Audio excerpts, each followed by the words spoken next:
Sandra, thank you very much indeed for joining NAPE's YouTube channel today to talk about being a class teacher and teaching drama in all sorts of age groups. So sort of take a sort of broad brush response to this. Why do you think drama helped the children in your charge? You know, how did it help them? Well, I think with drama and music as well, to be honest, yes, and the arts generally, I think children perceive that as not learning. That's their perception of it as fun. Well, it is fun, but through the medium of art, drama, and music, of course, you can teach. I mean, music for second language, teaching songs is incredible, because without realizing it, they're learning English, and by osmosis, they reproduce that, and it helps their reading and, you know, their understanding. I mean, they may sing it at first, not understand a word, but they soon pick it up and they're using it, you know. And also drama, especially with the for example, the refugees that I taught, some of whom were traumatized, you know. I mean, they were. I bet they were. Yes. You know, the school was also predominantly Muslim. And I also went and met the imam, and because I mean, I am a Christian myself and go to church. So I met the imam, went to the mosque. I learned about Islam, about the cultural things, and about, I mean, in other words, I educated myself on what Islam was about so that I could talk intelligently and also challenge certain things. For example, some Muslims don't like singing. There's nowhere that says that in the Quran. That's a cultural thing. I see. Yeah. So I challenged that, and my head didn't want to, but I did. And I won, I'm glad to say. And we all did singing. Hey, well done. We all did music. And they absolutely loved it, because of course music is a great release of tension, and through drama as well. You know, it led PSHE came into it a lot, and we discovered some child protection things through my drama classes, because children unwittingly said something which then I picked up on, or a teaching assistant that they were there picked up on, and we'd sort of monitor it, and some things were quite serious, and were picked up in those classes actually, you know, and went forward and were dealt with obviously by social services. So did you do any drama type productions? I did, yes. I did loads of productions in Queen's Park. I did a production usually 3 times a year. So something at Christmas, something in the spring term, something in the summer term, both with Key Stage 1 and Key Stage 2. I also taught the nursery. So we did a little, and I got the mums involved in that, you know, did sort of singing in the round with the mums, because of course a lot of these mums didn't have English either, remember. What do you think was your most successful drama overall throughout your career? Well, definitely the Oliver production that I put on in Italy, because it was, you know, I mean, it was stupendous, and I mean, we made a lot of money for the church. Italians aren't used to going, children's schools don't do that sort of thing, you know. But I did poetry, and I did that in Queen's Park as well, because choral poetry, choral speaking. I did the festival in Bedford, and we won. And you know, I mean, the children loved it. So I would pick a poem, they'd learn it, and then I'd set the poem dramatically. And we won quite a few times in the Bedford Festival here. And also that choral speaking was very good for the second language. Yes, of course, it must pronunciation and you know, and also help their understanding. What about, I mean, did you set up any Shakespeare plays or something? Well, I did the one play I did do Shakespeare with them, and the play I usually did with year 4 was Macbeth, which and Romeo and Juliet, because Romeo and Juliet is of course the setting for West Side Story, Leonard Bernstein's music, and the boys loved it. You know, you have the Sharks and the Jets. It was right up Queen's Park Street, and you just had to remember to remind them they couldn't actually hit each other, and that they didn't in the production. And I showed them bits of the movie, and I did, I tied that in with Romeo and Juliet and Shakespeare. And then I did Macbeth. Again, fabulous play to do because the girls like it and the boys love it because it's all about war and ambition. Yeah. So I did a lot. And also I joined the RSC. They have a very good educational program. So I was involved with that. Yes. And they sent through lots of literature. I also I was asked to pilot a scheme whereby we did with the English Speaking Union. So I was asked to pilot that at Queen's Park, which I did. And when I did that, I taught debating.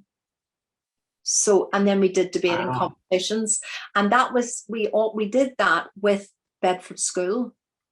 Because that's the boys' independent school. Yeah. So quite interesting. And then we had other schools got involved, and we would have, for 3 years that I did it, they had competitions, debating competitions, and they were held in Bedford School. Yeah.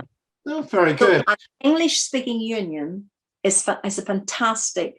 They've got books you can tap into. Very good ideas on storytelling, very good ideas on fabulous games, loads of very good games. I'll put the link below. Yeah, and I'll put that so that other people can those on the that. I mean, what did you have to avoid when you were teaching drama, keeping in mind the class that you were working with, or the group of children? You had to be culturally aware, basically, in Queen's Park. There, for example, lots of Muslim children, they can't be photographed. They're not allowed to have an image of themselves, Yeah. You had to be very aware of that sort of thing. I mean, I knew the families very well because I was there for 10 years. So you had to, and there were some big problems, so I was very aware of the material I was using and would it suit, and sometimes the material triggered things, as I've said before, which was good because it highlighted a problem that needed to be highlighted. But you had to, I think it's a case of know your clients, know who you're talking to, know your audience, basically. What about the different ages of the children? Did you have to tailor the drama for? Oh yeah, absolutely. I mean, Key Stage 1, it's a different matter from Key Stage 2. Queen's Park only went up to year 4, of course. Yes, of course. I had taught up to year 6 on supply, and of course I taught right up till 18 when it was abroad, because I'd done productions with the whole school. And I mean, it's a case of thinking about the language involved, the subject matter, and then tailoring it to your audience, which will be different. It'll be a completely different thing in a middle class area to say at Queen's Park, So obviously you need to know your audience and who you're dealing with. I mean, you've mentioned that the art department got involved abroad. Sort of the day-to-day, thinking about any simple props that teachers could use for teaching drama. What did you sort of pick up and use? Well, I used to work around topics. So if they were doing, for example, the Vikings. Oh, yeah. I would research. A very good publisher is Out of the Ark. Yeah, they'll do they do very good little plays based on topics. And so I would do that, and then I'd do it in the PE hall. I used to have the hall quite a lot because I said I needed it, which I did. So then I'd use the benches and build a Viking ship. Excellent. And I'd use the parachutes, and we'd make a cover or a sail. And I'd have an idea of what I was going to do, but I let them, if they couldn't think of an idea, and I'd get them all into different groups, and they'd mind map the whole thing. And then we'd vote on the best mind map. And then I want to see one of those. Yeah. And then if it looked as if the mind map had gone off to planet Zorg, then I would intervene and suggest a better plan slightly. And but I built, building a Viking ship. I did a lot on Greek myths. I love the Greek myths. So, you could do Pandora's box. I mean, all you need is a box and a piece of colored cloth, and I did lots with pieces of material, and very simple things, using what was around, because there weren't a lot of resource. There wasn't a lot of money in the school. No. I can understand that. As the children get older, did you use scripts at all? I did, but not in Queen's Park. That was quite challenging because Yeah.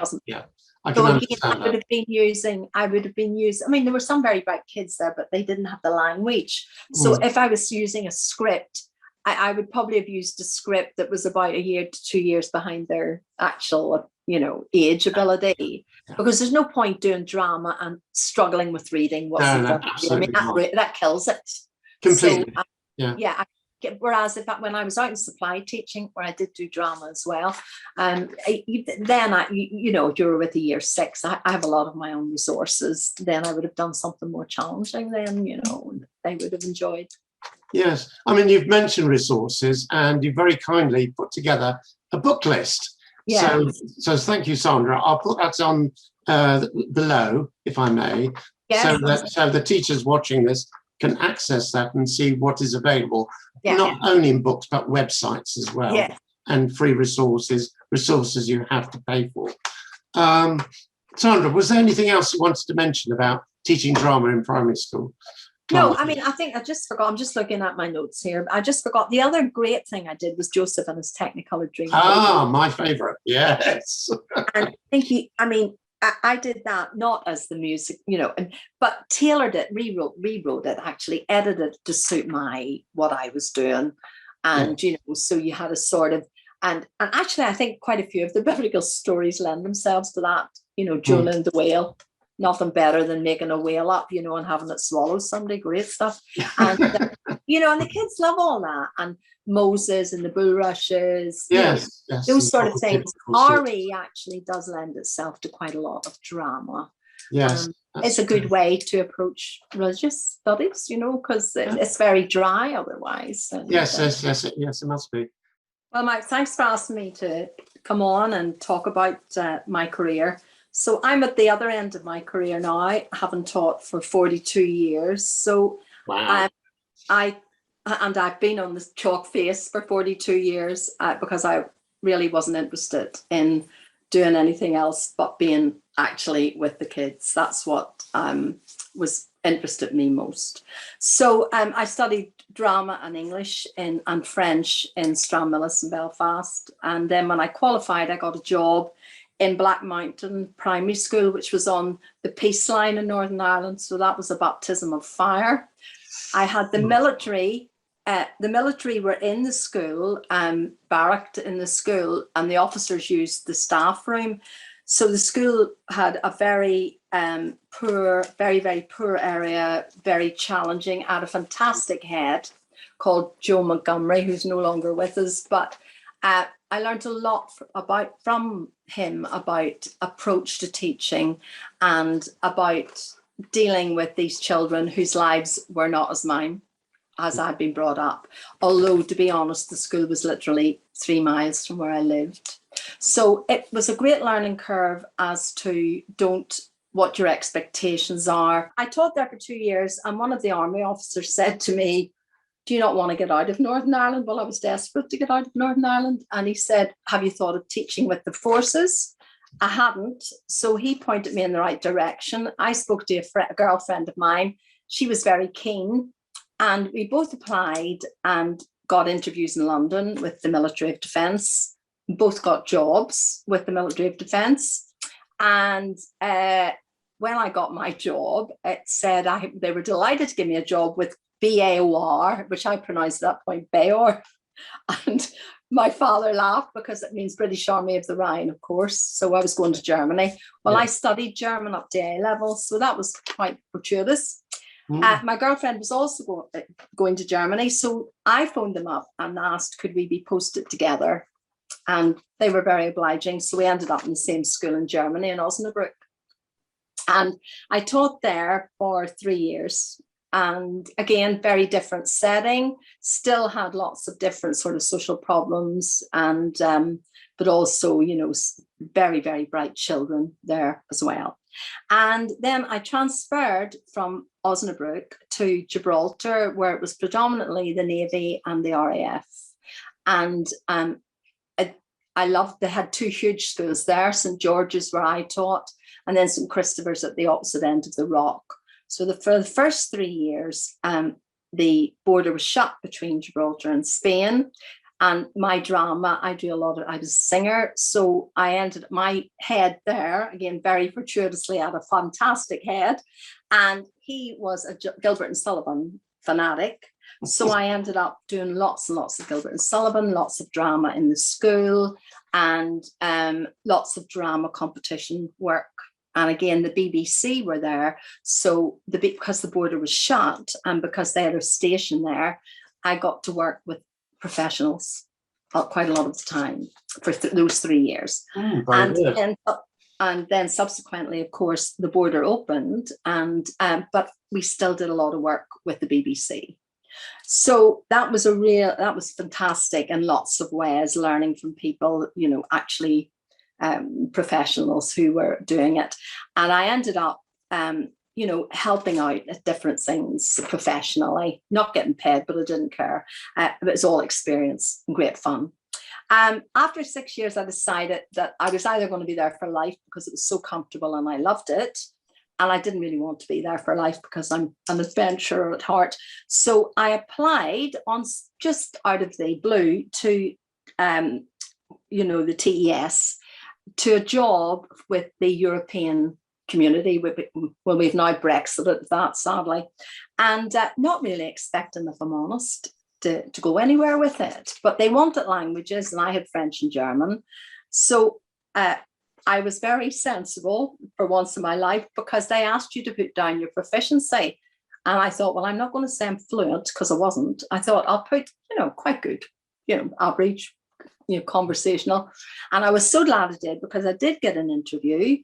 Again, that was in London, and they actually interviewed me in the languages. So they switched languages through the interview. And I was so glad I hadn't said I was fluent. Because I would have looked very foolish. Yeah. But actually, I was able to converse quite happily, as long as they weren't talking about astrophysics and philosophy, and they didn't. And we stuck to ordinary everyday things that might come up. I was quite happy to do that. And when I went back to JIB after that interview, they phoned up, and I had applied for a job in Luxembourg, and they phoned up and told me I was going to Varese. Would I like to go to Varese? I said, so I just said yes, because I'd have went anywhere. And my boss said to me, "Where's Varese?" I said, "I haven't a clue." But I was going to ask you that. And we got the map out, and it was Italy. So I ended up in Italy in a European school, which had 17 language sections, of which I was in the English section. And there were only 5 of us, 2 Scots, an Irish woman, and 2 English. And a huge school, 1,800 pupils, going from 3 to 18. Wow.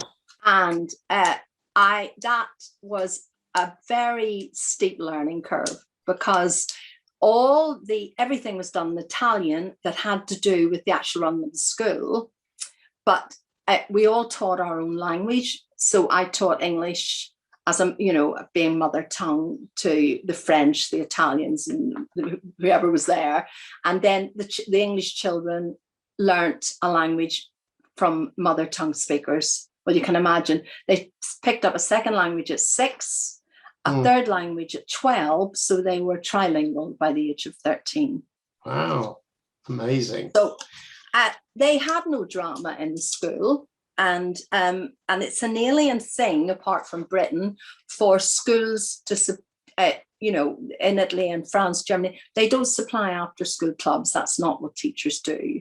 And so I was a bit sad there was no drama. Lots of music. I did a very good music department. So I thought it was about time they did some. So I produced Oliver and got all the parents, teachers, and we did a huge production and made a lot of money for the local Catholic church, which they absolutely loved it, because they'd never done anything like that. And then I did Fiddler on the Roof as well. So that was, again, a great, my languages got better, obviously, but my boss there, he could speak 5 languages fluently. I mean, he was, and a lot of the staff in the upper school were brilliant linguists and could switch languages. So in the staff meeting, although it was run in Italian, he could switch. He could just, if you didn't understand, which I didn't because I had no Italian when I arrived there. If you didn't understand, you just put your hand up and he switched into your language. It was incredible, actually. He'd been to Cambridge and Harvard, even though he was Dutch. Very clever man. And he was keen on drama, was he? And he was keen on drama. He was actually, he was very laid back. So he was a bit hesitant at first because he said he thought it was a very English thing coming into schools and doing this thing. And he wasn't very pro at first. But anyway, I persuaded him that we should give it a go. And we did. And it was hugely successful.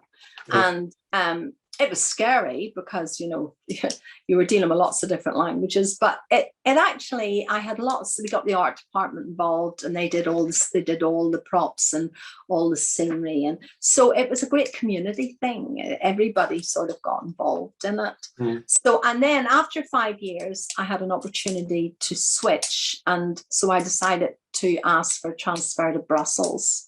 So I was then transferred to Brussels 2. There are now 3 Brussels schools. At that time, there was only 2.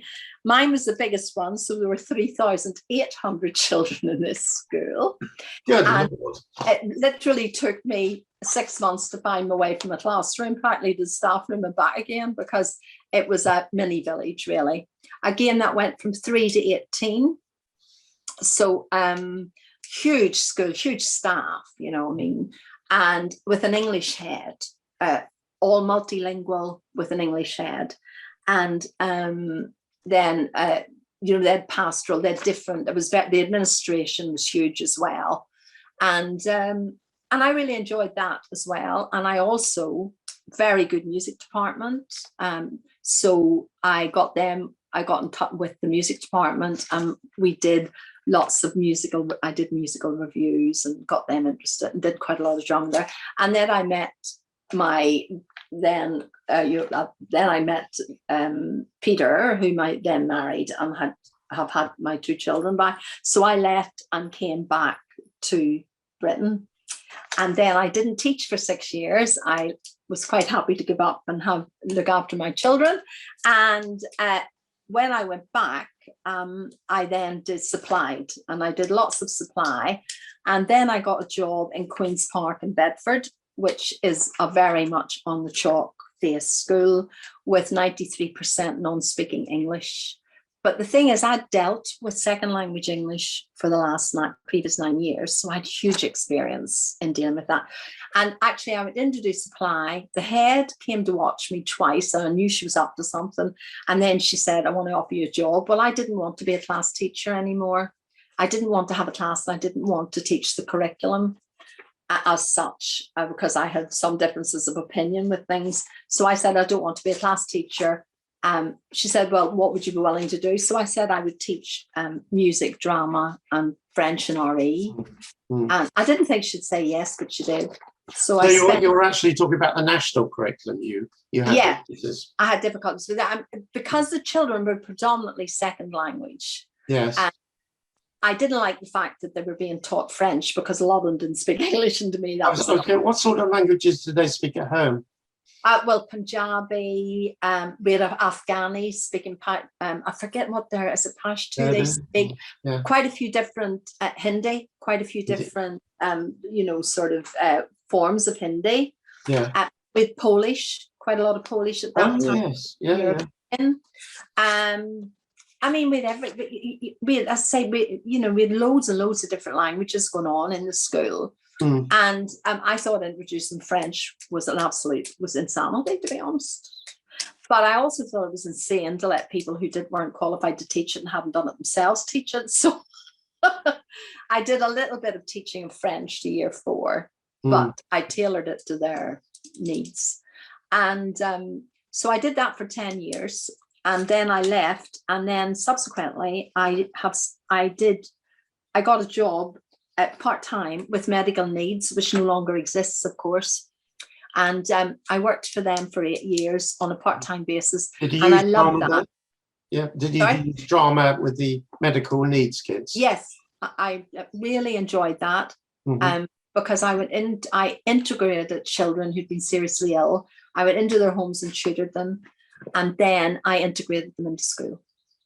Very good. So that was really a very interesting job.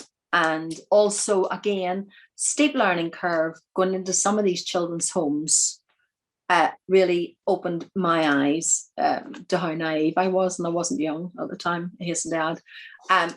You still sort of have your own set, the way you've been brought up. You have a tendency, I think, although I'd had the Belfast experiences, but tendency to think everybody comes to, they've got the same sort of opportunities. And some of these children that were so ill, bless them, quite a few psychiatrically disturbed, and you could understand it when you went into their houses, because I was, it was some of them were very challenging environments. So that was, I did that for 8 years, and then sadly, medical needs, there was no money, and medical needs shut down. Again, very sad, in my opinion, a very short-sighted view of life. And my daughter's now a social worker. I wonder why. And she would tell you it's a very short-sighted view of life, but that's what happened. So then I did lots more supply with an agency and did quite a lot of long-term supply. And then I also did some tutoring during that period, and I loved tutoring. So I joined a tutoring agency. And then, so since that, I gave up with COVID. Because I'm old enough to retire but don't want to. So I gave up teaching in schools when COVID started, and I tutor. So and I love it, and I find that very rewarding. So that's just up to date now, the tutoring. So there you go. Yeah. Well, Sandra, that is fantastic. And what I didn't mention at the beginning is that Sandra is one of our National Council members of NAPE. So thank you for that. And Sandra occasionally puts a rant on the website. Yes, so if you want to read more about Sandra and her reaction to events going on around us, which are many and varied and annoying, then go to our website and please read them. Sandra, can I say thank you very much indeed for this this afternoon, and I wish you all the best in your further dramatic endeavours. Oh, thank you very much. I hope to be doing drama. I am quite dramatic. My children, my own children. Tell you. No, really. I'll continue for some time. Thank you. Thanks a lot. Anyway. Very much.